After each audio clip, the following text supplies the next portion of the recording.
listen, the new year is in full swing, and that means we're sort of waking up to what we spent last year, especially around Christmas, and trying to maybe do better in 2016. So how are we going to focus on our 2016 Money Makeover? I'll tell you how. How? With our money couple. Yeah, Scott and Bethany are here to tell us what we got to do.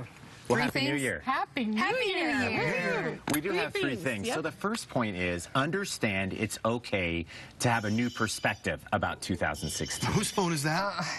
Well, it's our boss's phone. Of all the people. Give me that phone. Oh, it's the producer call. Unbelievable. Okay. In the middle of our show, he's calling his wife. I can't believe this. Unbelievable. Turn around and wave.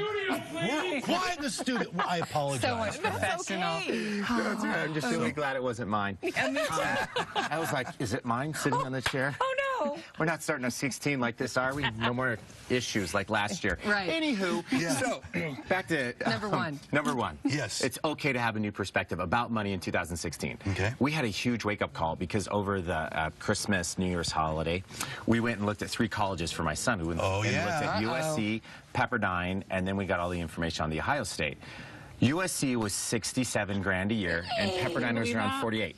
Now, we've been saving money for our kids since they were born, but it was a perspective changer. So it's okay to have a new perspective about 2016 because you're going to learn a lot of new things. You mean like maybe Metro's a good idea, son? Right. Or like, bring on CSU in school, in-state tuition. New perspective. So it's okay to have new perspectives about money in the new year.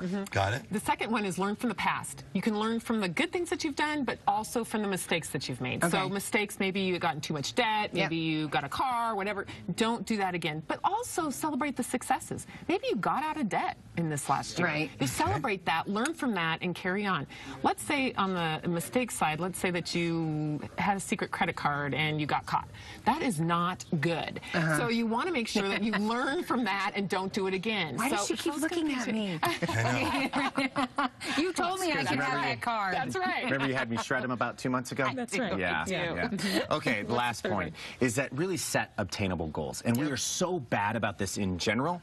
We're really bad when it comes to our money. We set these goals like, well, we're going to pay our second off this year. Or we're going to get rid of all of our credit card debt. And then June runs around and you're like, you're not even close. You're like, oh, forget it. I'm never going to get out of debt. And we see so many of our clients that just give up in June especially. So what we say is, you know, if you want to get rid of half your credit card debt, do it. You don't have to worry about all of it. Just knock off half of it, and then next year you can retire the other half. So set obtainable goals with your money.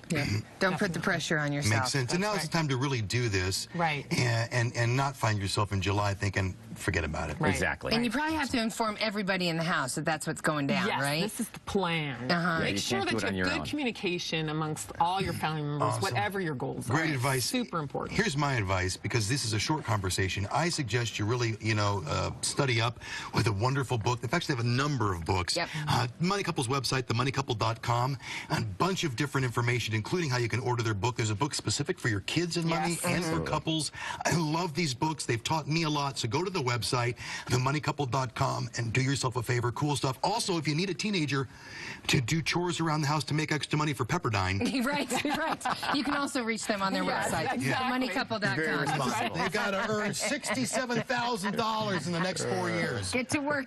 Get to working. Per $67K per year.